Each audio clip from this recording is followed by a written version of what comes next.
Como segundo, veamos la infinidad de Dios respecto al tiempo.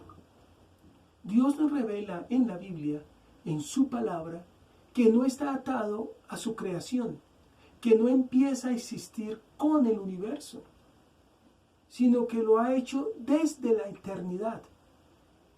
Que Dios sea eterno significa que es atemporal y que todo el tiempo creado se encuentra a la vez delante de sus ojos, como el día de ayer.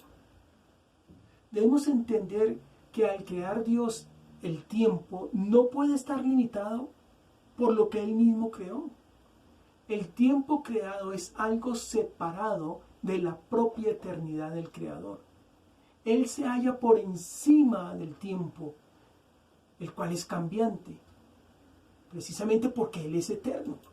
Leemos en el Salmo 90, verso 2 y 4. Antes que naciesen los montes y formases la tierra y el mundo, desde el siglo hasta el siglo, tú eres Dios. Porque 1000 años delante de tus ojos son como el día de ayer que pasó y como una de las vigilias de la noche. Dios es eterno. Él es sin comienzo y sin fin. Dios ve el pasado y el futuro como si fueran presentes.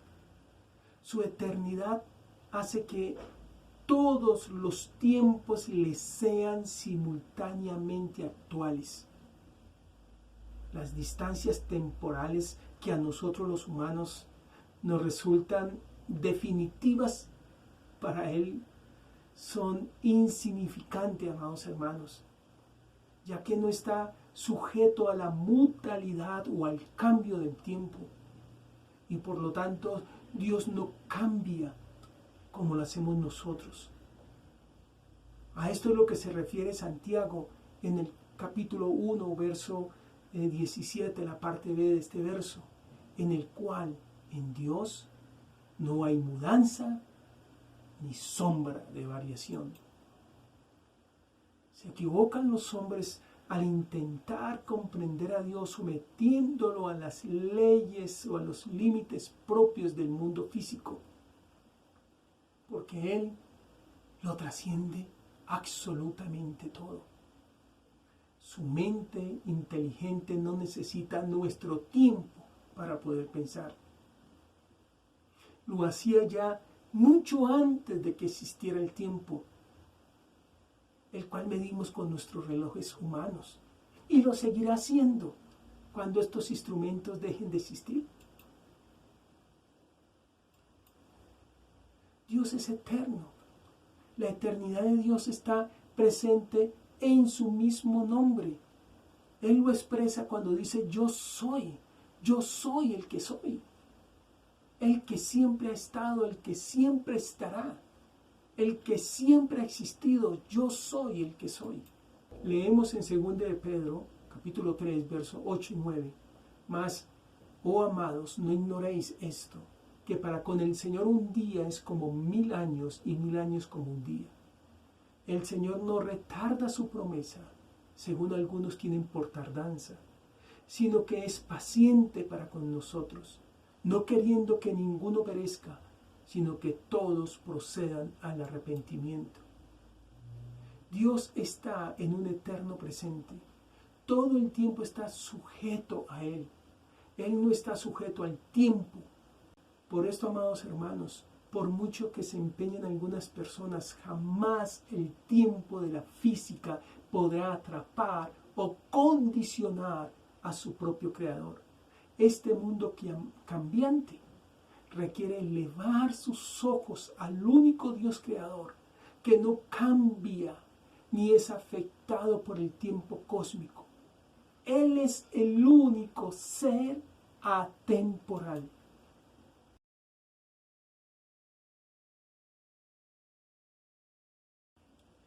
Abordemos ahora, amados hermanos, la infinidad de Dios respecto al espacio. Cuando estudiamos este aspecto, entonces debemos adentrarnos en la doctrina de la omnipresencia del Señor. Leemos en el Salmo 139, verso 7 al 10. ¿A dónde me iré de tu espíritu? ¿A dónde huiré de tu presencia? Si subiera a los cielos, allí estás tú. Y si en el Seol hiciere mi estrado, he aquí, allí tú estás. Si tomare las alas del alba y habitare en el extremo del mar, aún allí me guiará tu mano y me asirá tu diestra. Hermanos, el salmista gozó de esta revelación, la revelación de la omnipresencia de Dios. No hay ningún rincón en el universo donde Dios no esté. Por eso el llamado príncipe de los predicadores y el teólogo Charles Spurgeon declaró: creemos que Él, Dios, llena el cielo y la tierra y el infierno, que está en el espacio mismo en que está su creación, porque a Dios no le desagradan las criaturas, y hasta el espacio que ocupan sus obras también está lleno de Él. Las entrañas rocosas de las profundidades inexploradas están llenas de Dios. Allí donde el mar ruge o donde el granito sólido no deja intersticio ni vacío, incluso allí está Dios. No solo en los lugares abiertos y en el abismo, sino penetrando toda la materia y abundando por todas partes en todo y llenando todas las cosas consigo mismo. Solo un espíritu infinito como nuestro Dios puede ser omnipresente. Solo Él es omnipresente.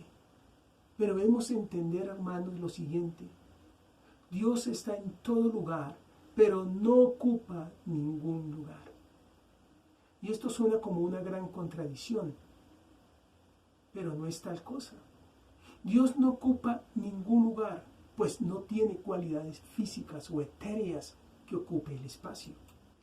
Si nosotros asignamos a Dios cualidades físicas o etéreas, entonces sería que Dios estaría contenido por el espacio. Por lo tanto, inmediatamente dejaría de ser Dios. Por esto es que leemos en 2 Crónicas capítulo 6, verso 18. Pero, ¿morará verdaderamente Dios con los hombres en la tierra? He aquí los cielos y los cielos de los cielos no te pueden contener, cuanto menos esta casa que yo te he edificado. Dios es un espíritu puro, no tiene cuerpo ni mucho menos cualidades etéreas, por lo tanto no ocupa ningún lugar, pero Él está en todo lugar. El espacio no le puede contener, ni restringir o limitar. Él está totalmente en todo lugar. Amados hermanos, el prefijo omni se refiere no solo a los lugares donde Dios está, sino a cuánto de Dios está en un determinado lugar. Dios no solo está presente en todo lugar, sino que Dios está plenamente presente en todo lugar. A esta característica se le llama la inmensidad de Dios. La inmensidad de Dios no se refiere a su tamaño. Y aquí es necesario reconocer, hermanos, que generalmente las personas no entienden la inmensidad de Dios. Y así como la imagen que estamos observando, piensan que Dios es tan grande, tan grande, tan grande, que en todo su cuerpo cabe todo el universo. Y por eso Dios está en todas partes. La inmensidad de Dios no hace referencia a su tamaño. La inmensidad de Dios es su capacidad de estar plenamente en todo lugar. Y esto se nos dice en esa hermosa promesa que todos sabemos de memoria y proclamamos, la cual encontramos en Mateo 18:20. Porque donde están 2 o 3 congregados en mi nombre, allí estoy en medio de ellos. En este mismo instante, en cualquier parte del planeta donde 2 o 3 están congregados en su nombre, Él está totalmente y plenamente presente con cada uno de ellos. Esta es nuestra confianza, amados hermanos, que Él está con nosotros. Por lo tanto, ¿quién contra nosotros? Dios no está limitado por el tiempo ni el espacio. Su ser trasciende el tiempo y el espacio. Leemos en Proverbios 15:3: Los ojos de Jehová están en todo lugar, mirando a los malos y a los buenos. Y en Jeremías 23 y 24 leemos: ¿Soy yo Dios de cerca solamente, dice Jehová, y no Dios desde muy lejos? ¿Se ocultará alguno, dice Jehová, en escondrijos que yo no lo vea? ¿No lleno yo, dice Jehová, el cielo y la tierra? Amados hermanos, estos pasajes nos establecen la inmensidad de Dios. Dios es inmenso. Dios está plenamente y completamente en todo lugar. La omnipresencia de Dios es un consuelo para nosotros los creyentes y motivo de terror para el no creyente, porque los ojos de Dios están sobre todo lugar, viendo a los buenos y a los malos. Hermanos, los malvados en el infierno no están separados de Dios, están separados de su benevolencia. Satanás y los hombres que decidieron ir allí por rechazar a Cristo experimentarán la ira de Dios.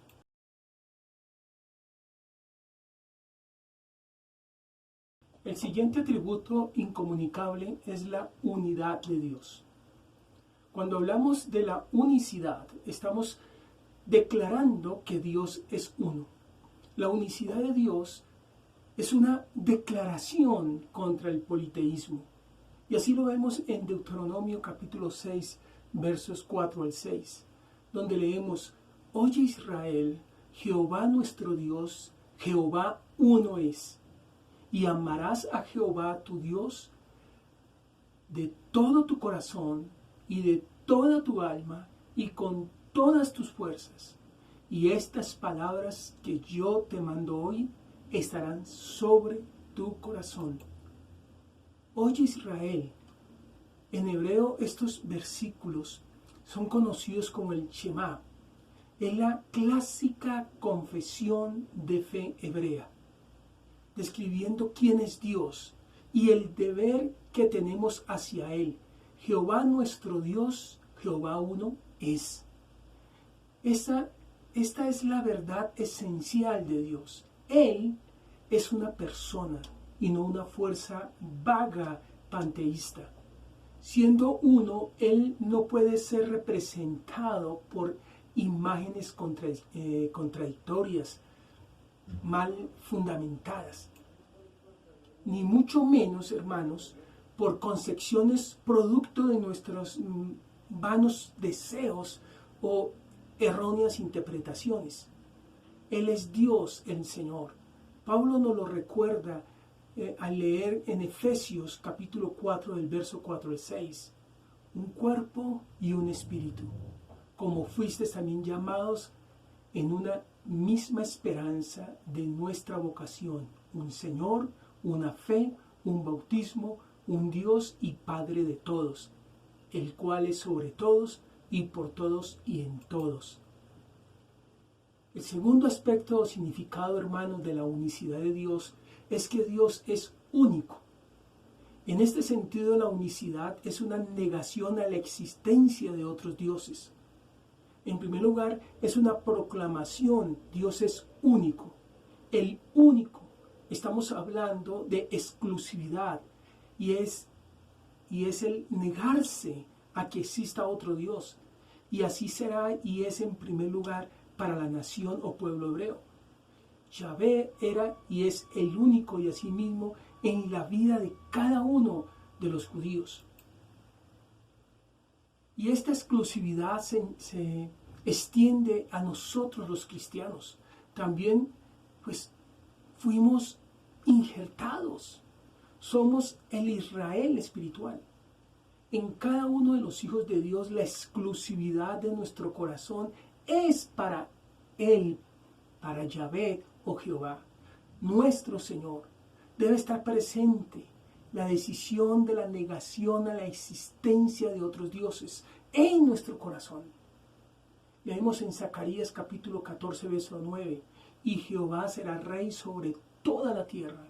En aquel día Jehová será uno y uno su nombre. Dios quiere que le amemos completamente. Este amor es apropiado porque Él nos amó completamente a nosotros. Eso nos lo nos lo recuerda. Las Sagradas Escrituras en 1 de Juan capítulo 4 verso 19. Nosotros le amamos a Él porque Él nos amó primero. Lo que Dios quiere de nosotros es nuestro amor.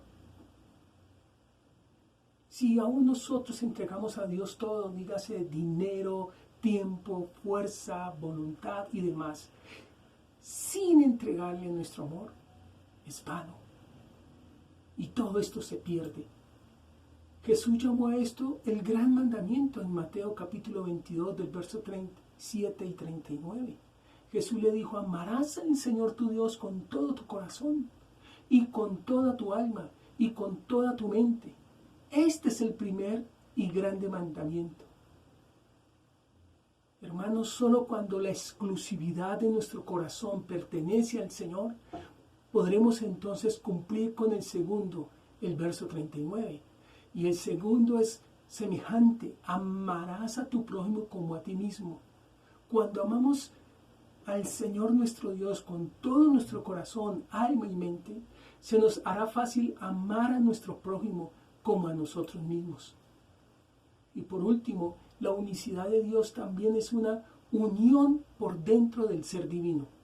Vimos en la clase anterior la subsistencia de las tres personas en la esencia divina: Dios Padre, Dios Hijo y Dios Espíritu Santo. Dios es uno y en Él no hay ni puede existir divisiones ni partes. Los cristianos debemos entender o tener un entendimiento renovado acerca de la unidad de Dios. Debemos de apreciar el hecho de que Jehová uno es, no tres, como leemos en 1 Corintios capítulo 8, verso 6.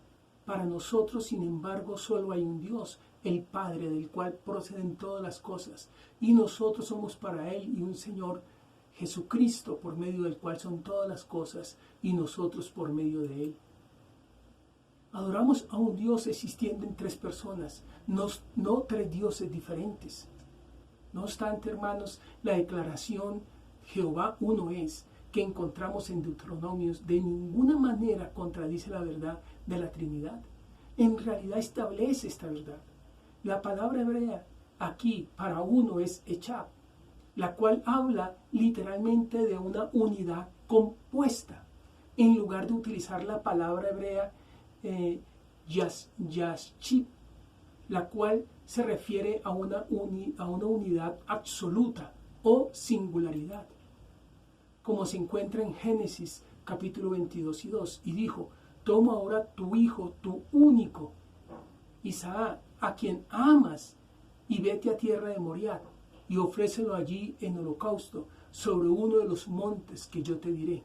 Tu único en este verso es la palabra hebrea yashib, y en el Salmo 26, 16 dice: mírame y ten misericordia de mí, porque estoy solo y afligido. Solo es la palabra hebrea yashib. Ahora, hermano, la primera vez que en la Biblia encontramos la palabra hebrea echad, que vimos en Deuteronomio, es en Génesis capítulo 1, verso 5. Y llamó Dios a la luz día y a las tinieblas noche, y fue la tarde y la mañana un día. Un día es la palabra echad. Incluso aquí vemos la unidad, un día, con la idea de pluralidad, compuesto por la tarde y la mañana. También leemos en Génesis 2:24: por tanto dejará el hombre a su padre y a su madre, y se unirá a su mujer, y serán una sola carne. Se usa nuevamente la palabra echad, diciendo: y serán una sola carne. Nuevamente la idea de una unidad, una sola carne, haciendo una pluralidad, hombre y mujer. También leemos en Éxodo 26:6 y el verso 11: harás también 50 corchetes de oro, con los cuales enlazarás las cortinas la una con la otra, y se formará un tabernáculo. Harás asimismo 50 corchetes de bronce, los cuales meterás por las enlazadas, y enlazarás las uniones para que se haga una sola cubierta. Los 50 corchetes de oro son utilizados para unir cortinas, para que la tienda pueda ser una, echab, una unidad, una compuesta por una pluralidad. las muchas partes del tabernáculo. También encontramos esta idea en Ezequiel 37, verso 17. Júntalos luego el uno con el otro para que sean uno solo, y serán uno solo en tu mano. En este pasaje, el Señor le dice a Ezequiel que debe unir dos palos, representando proféticamente a Efraín y a Judá, en uno, Echab, hablando nuevamente de una unidad, un palo, compuesto por una pluralidad, dos palos. No hay ninguna manera en que la palabra hebrea Echad de Deuteronomio 6:4 pueda tener la idea de una singularidad absoluta. La idea de un Dios en tres personas encaja perfectamente con el término Echad.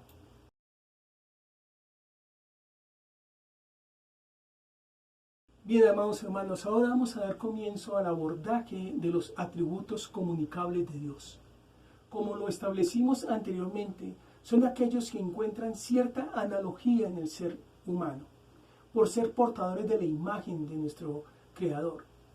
Leemos en Efesios capítulo 5, verso 1, «Sed pues imitadores de Dios como hijos amados, y andad en amor, así como también Cristo os amó, y se dio a sí mismo por nosotros, ofrenda y sacrificio a Dios como fragante aroma». Pablo llama al creyente a imitar a Dios. La única manera en que podemos imitar a Dios es si hay ciertas cosas sobre Dios que compartimos por naturaleza y tenemos la capacidad de copiar y reflejar. Así que este texto nos establece que hay ciertos atributos que Dios posee que son comunicables, es decir, que también tenemos la capacidad de poseer y manifestar. Y asimismo deja sin piso la definición que algunos establecen de Dios como el ser que es totalmente otro. Esta definición es un esfuerzo por llamar la atención hacia la majestad y la grandeza de Dios y el sentido en el que Él nos trasciende y es diferente de todas las criaturas. En el celo para proteger su trascendencia y construir una barrera contra el confundir a Dios con cualquier cosa en el reino creado y escapar de todas las formas de inmanentismo o panteísmo, y hasta cierta medida todo eso está bien. Pero si se toma eso literalmente, eso sería fatal para el cristianismo, porque si Dios es completamente, totalmente, enteramente distinto a nosotros, no habría un posible punto común de contacto entre el Creador y la criatura. No hay posible vía de comunicación. Si los dos seres son totalmente dispares, nunca puede haber comunicación entre ellos. Es por eso que es tan crucial para el pensamiento cristiano que entendamos que hay cierta semejanza, alguna similitud entre Dios y el hombre que hace posible que Dios nos hable, a pesar de que nos habla en nuestro idioma y en nuestros términos. Sin embargo, lo que dice es significativo, porque compartimos cierta similitud.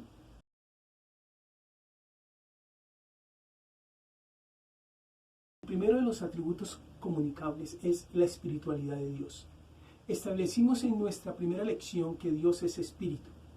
Leemos los siguientes pasajes bíblicos. Juan 4:24. Dios es espíritu y los que le adoran en espíritu y en verdad es necesario que le adoren.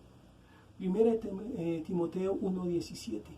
Por tanto, al Rey de los siglos, inmortal, invisible, al único y sabio Dios, sea honor y gloria por los siglos de los siglos. Amén. 1 Timoteo capítulo 6, verso 15 y 16. La cual a su tiempo mostrará el bienaventurado y solo soberano Rey de Reyes, Señor de señores, el único que tiene inmortalidad, que habita en la luz inaccesible, a quien ninguno de los hombres ha visto ni puede ver, al cual sea la honra y el imperio siempre eterno. Amén. Dios es espíritu. Sea lo que eso signifique, es una clase de existencia que no parece a ninguna otra cosa en la creación.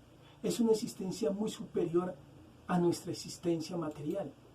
Cuando se habla de espiritualidad de Dios, se quiere decir que Dios es un ser que no está hecho de ninguna materia, no tiene parte ni dimensiones, no le pueden percibir nuestros sentidos corporales y es más excelente que toda clase de existencia. La espiritualidad de Dios nos demanda a no atribuirle a Dios forma humana ni ninguna otra que pueda haber en la creación. Dios es espíritu.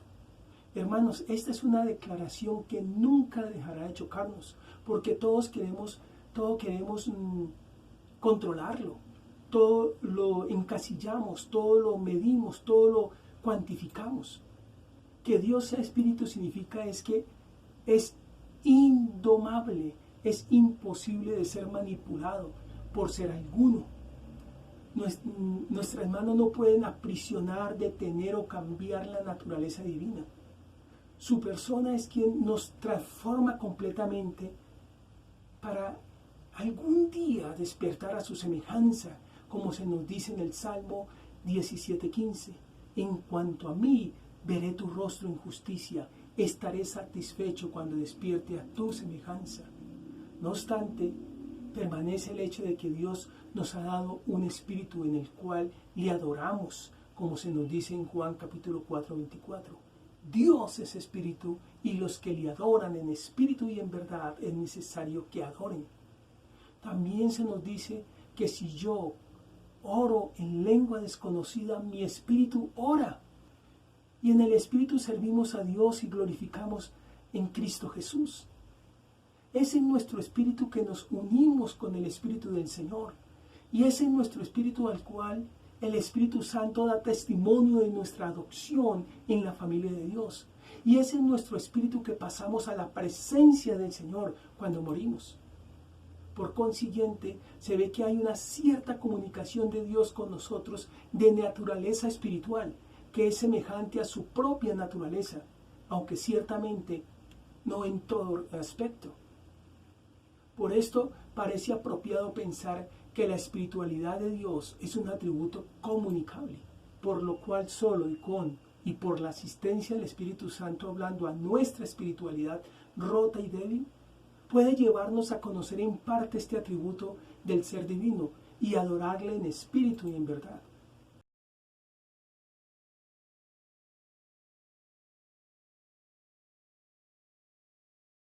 El segundo atributo comunicable de Dios se designa como las perfecciones intelectuales de Dios. Y aquí abordaremos la omnisciencia de Dios. El prefijo o el término omni significa tener todo, y la palabra ciencia significa conocimiento. Entonces, omnisciencia es tener todo el conocimiento. La omnisciencia de Dios viene de sí mismo, proviene de su omnipotencia. Proviene de su poder, Él todo lo conoce, todo lo sabe. La omnisciencia de Dios, del mismo modo que la omnipotencia y su omnipresencia, también se dan con respecto al tiempo.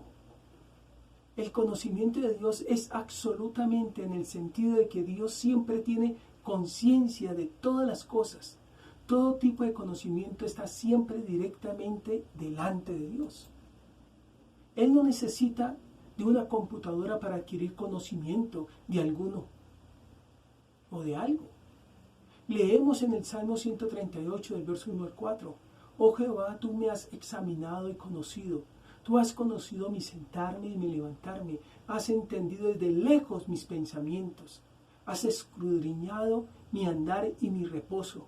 Y todos mis caminos te son conocidos, pues aún no está la palabra en mi lengua. Y he aquí, oh Jehová, tú la sabes toda. Dios tiene el conocimiento del Creador y conoce a sus creados desde adentro. Así que todas las cosas tienen su comienzo en Dios y de Dios. El conocimiento de Dios, amados hermanos, llega hasta lo más profundo de nuestro ser. Por lo tanto, hermanos, el conocimiento divino del futuro no es una simple idealización, sino algo inseparablemente relacionado con su propósito y acompañado del mismo.